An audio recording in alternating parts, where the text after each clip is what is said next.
అంత స్థానాన్ని మనకి ఇచ్చినారమ్మా. మన పురాణాలలో కూడా పార్వతీ పరమేశ్వరులు అంటున్నారు, సీతారాములు అంటున్నారు, రాధా కృష్ణులు అంటున్నారు. మనకంత ఉన్నతమైన విలువను మన గ్రంథాలు, మన ఇతిహాసాలు మనకి వచ్చాయి. ఇంతవరకు అదే స్థానాన్ని మనం నిలబెట్టుకోవాలి.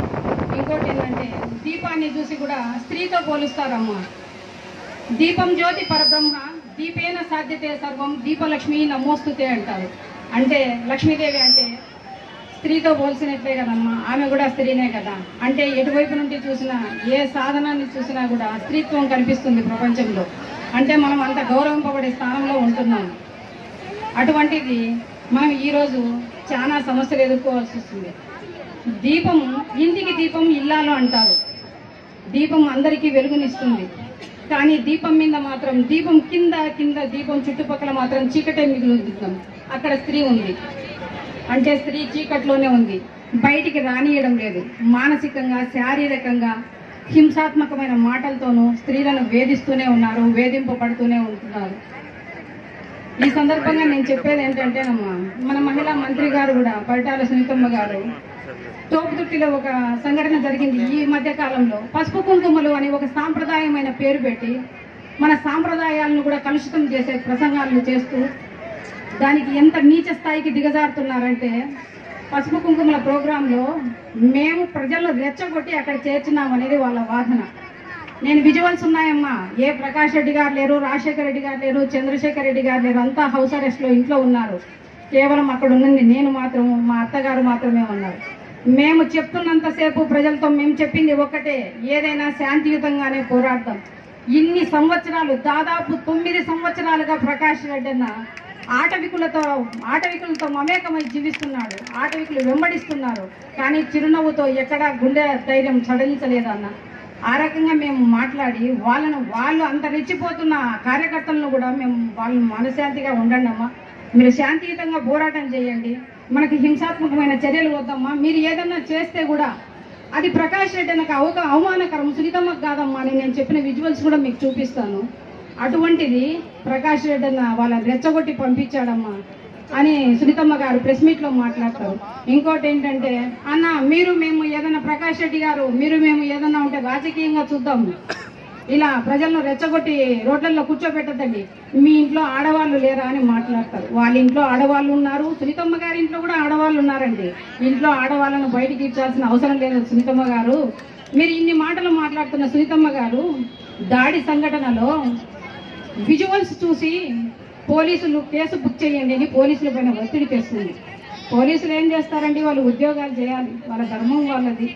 చేయకపోతే వాళ్ళు ఇక్కడ జాబ్ చేయలేరు, పరిగెత్తారు. పోలీసు వ్యవస్థ అంతా ఆమెకు దాసోహం అనాల్సిందే. చంద్రబాబు పాలన ఆ రకంగా కొనసాగుతుంది. అట్లాంటి పరిస్థితుల్లో గొందిరెడ్డిపల్లిలో ఒక ఇన్సిడెంట్ జరిగింది. అది ఎందుకు జరిగిందో మీకు ఎంతమందికి తెలుసో నాకు తెలియదు. కానీ పసుపు కుంకుమలు అనే పేరు పెట్టేసి ప్రజలను మభ్యపెట్టే ప్రయత్నంలో ఫోటోలు పెట్టి చంద్రన్న ఫోటోకు పాలు పోయండి అమ్మ అంటే, పాలు ఎప్పుడు పోస్తారండి? మన ఇళ్లలో ఒక మనిషి కాలం అయితే 3వ రోజు పోయి పాలు పోస్తారు.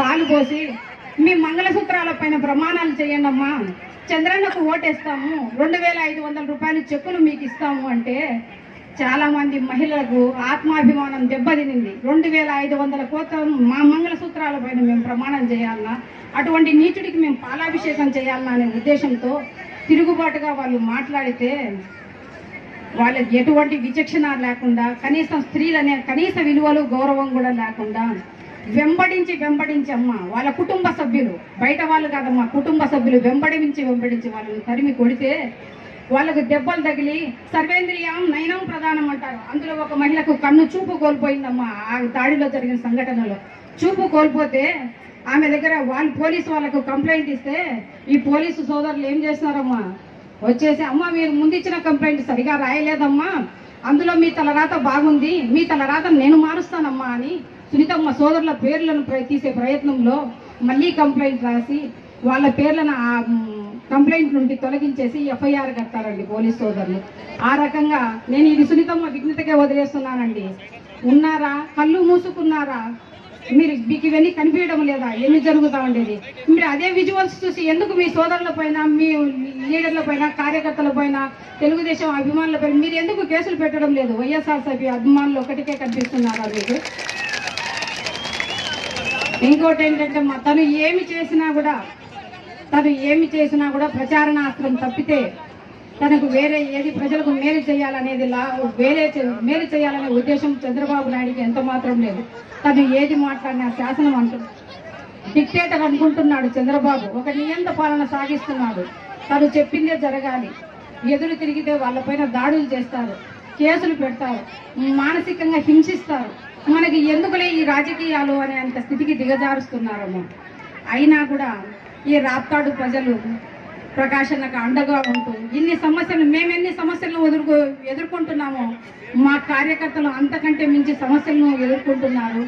వాళ్ళ భర్తలను కొడుతుంటే చూస్తున్నారు, చంపుతుంటే కన్నీళ్లు కారుస్తున్నారమ్మా. కానీ ప్రకాశన్న గెలవాలని అనుకుంటున్నారు. ఈ విషయం మాత్రము సునీతమ్మ ఈ విషయం గమనించాలి. ఇంకోటి ఏంటంటే చంద్రబాబు గారు నాయుడు ఏమనుకుంటున్నారు, దాన్ని సృష్టి నేనే, బ్రహ్మ విష్ణు మహేశ్వరులు నేనే, అంతా నేనే, సూర్యచంద్రులను కూడా నేను నిలబెట్టగలుగుతాను. ఎందుకంటే నాలో చంద్రుడు ఉన్నాడు, నేను వెళ్తే కదా సూర్యుడు వస్తాడు, జగన్మోహనుడు అనుకుంటాడు. కానీ ప్రజల్లో వ్యతిరేకత వస్తే చంద్రుడు పోవాల్సిందే, సూర్యుడు రావాల్సిందే. ఈ విషయాన్ని చంద్రబాబు నాయుడు గారు కూడా గమనిస్తే చాలా బాగుంటుంది. నేను ఇక్కడికి వచ్చిన తర్వాత ఏమనుకున్నానంటే ప్రకాశన్నకు ఒక అవకాశం ఇచ్చింది, మీ అమూల్యమైన ఓటును ప్రకాశన్నకి వేసి గెలిపించండి అని చెప్పి అడుగుదామని అభ్యర్థుల కోసం మీ దగ్గరికి వచ్చినాను. అమ్మ ఒక్క నిమిషం పూర్తి కాలేదు. నేను ఓటు అడిగే ప్రయత్నంలో ఇక్కడికి వచ్చినాను. కానీ మిమ్మల్ని అందరినీ చూసిన తర్వాత ఆ మాట విరమించుకుంటున్నాను. ఎందుకంటే మీరు ఇంత అభిమానంతో ఇక్కడికి వస్తే మీకు సేవ చేసే భాగ్యం ఇవ్వని భగవంతుని కోరుకుంటున్నాను. నేను అనుకునేవాడిని ప్రకాష్ని ఇంట్లో చూసి ఇన్ని సమస్యలు ఉండి బయటికి వెళ్తే కేసులు, నోరు తెరిస్తే కేసులు, హీనమైన మాటలు, మానసికంగా వేధిస్తాను, మాట్లాడతాను, దుర్భాషలాడతాను. ఏమంటే అన్న చదువుకున్నాడు కాబట్టి తన స్థాయికి దిగజారి మాట్లాడలేని పరిస్థితి కాబట్టి అన్న మాట్లాడట్లేదు. ఈ అబ్బాయి ఎందుకు ఇంత నవ్వుతా ఉంటాడా అని చెప్పేది నాకు అర్థమయ్యేది కాదు. ఇప్పుడు మీ అందరినీ చూస్తా అంటే అనిపిస్తుంది మీ ముఖాలలో ఆనందము అన్న ముఖంలో చూసుకుంటున్నాను నేను. కాబట్టి మీ అందరూ అన్న గుండె ధైర్యం అమ్మా, మీరంతా అన్న గుండె ధైర్యం. మీ ఓటు హక్కుని మీరు సద్వినియోగపరచుకోండి. ఇంకొక విషయం అమ్మా, చాలా ముఖ్యమైన విషయం చెప్తున్నాను. మనము 2 సర్టిఫికెట్లు తీసుకోవాలి మనం పుట్టిదానికి. నేను ఒక్క విషయం చెప్తున్నానమ్మా, మనము 2 సర్టిఫికెట్లు తీసుకుంటాం నాకు తెలిసినంత వరకు. అది మనం జన్మించినప్పుడు జనన సర్టిఫికెట్ ఒకటి, చనిపోతే డెత్ సర్టిఫికెట్ మన కుటుంబ సభ్యులు తీసుకుంటారు. కానీ ఇప్పుడు మన దౌర్భాగ్యం ఏమంటే మనము బ్రతికే ఉన్నామన్న ఒక సర్టిఫికెట్ మనకు కావాల్సి వస్తుందమ్మా. ఎందుకంటే ఓట్ల లిస్టులో మన ఓట్లు లేదు. మీరు బ్రతికే ఉన్నారా అని అడుగుతున్నారు కార్యకర్తలు, ఆఫీసర్స్. మీరు బ్రతికున్నడానికి ప్రూఫ్ చూపించండి అని అడుగుతున్నారు. అట్లాంటప్పుడు సర్టిఫికెట్స్ కూడా చంద్రబాబు నాయుడు గారే మనకు ఆ సర్టిఫికెట్స్ కూడా ప్రొడ్యూస్ చేస్తారమ్మా. మనం అంత దయనీయమైన పరిస్థితుల్లో ఉన్నాము. దయచేసి మీరంతా మహిళా శక్తి అనుకుంటే సాధించలేనిది లేదు, చేయలేకపోయేది లేదు. మీరు అనుకుంటే ఏమైనా చేయగలరు. ఆ విషయము రాష్ట్ర వ్యాప్తంగా అమ్మా ఇప్పుడు ఇన్ని కాన్స్టిట్యున్సీస్ ఉన్నా కూడా రాష్ట్రంలో ప్రతి జిల్లా, ప్రతి శాసనసభ, ప్రతి జిల్లా మన వైపే చూస్తుందమ్మా.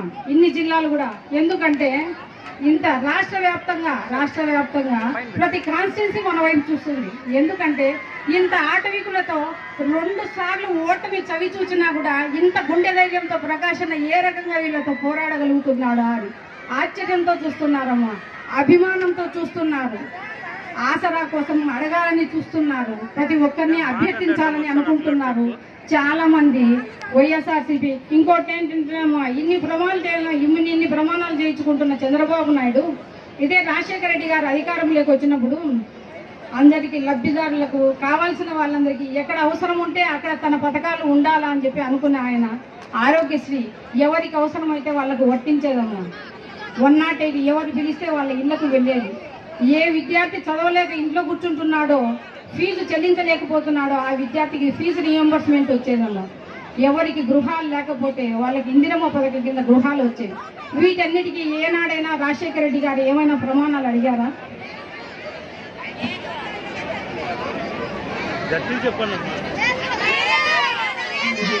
అడగలేదు.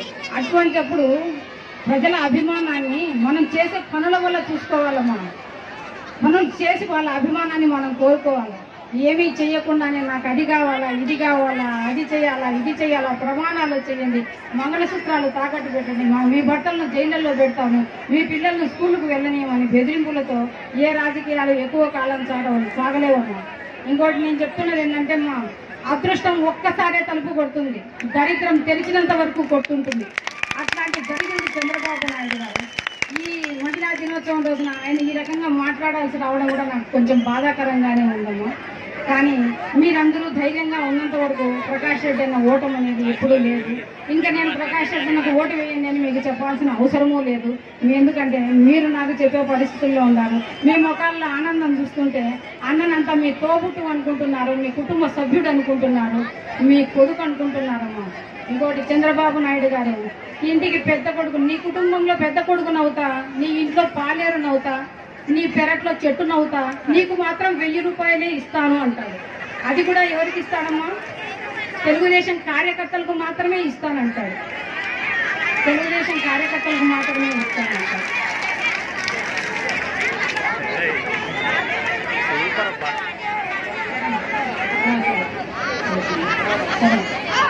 ధన్యవాదాలమ్మా. ఇంతసేపు ప్రసంగాన్ని మీరు